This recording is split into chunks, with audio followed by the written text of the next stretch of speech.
دارم میمیرم خواهر. آره سل گرفتم.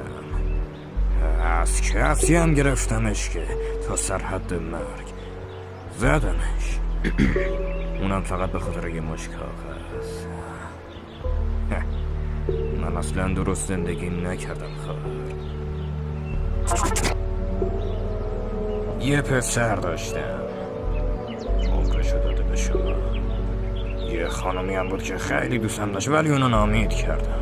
وقتی که بچه بودم مادرمو از دست دادم و پدرمو مرگ اونو به چشمم دیدم. زیادی